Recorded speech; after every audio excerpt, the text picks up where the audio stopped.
अखंड महाराष्ट्राचं कुलदैवत असणाऱ्या जेजुरीच्या खंडेरायाची दसऱ्याची सुरुवात काल सकाळी 4 वाजता पहाटे पूजा करून झालेली आहे।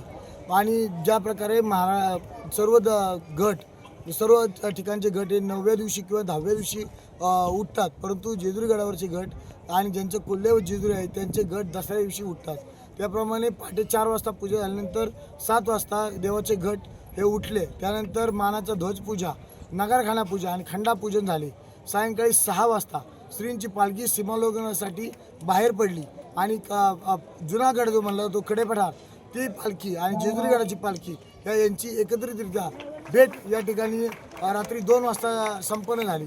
अतिशय खडतर प्रवास करून दगडी धोंडे आणि डोंगरदऱ्यातून या पालख्या येत राहतात आणि हजारो लाखो भाविक या पालख्यांना खांद्यावर देण्यासाठी उपस्थित असतात। अतिशय दैदिप्यमान सोहळा जो असतो आरशामध्ये प्रतिकात्मक भेट होते आणि फटाकड्यांच्या प्रकाशात हे सर्व पालख्यांची भेटाभेट होते।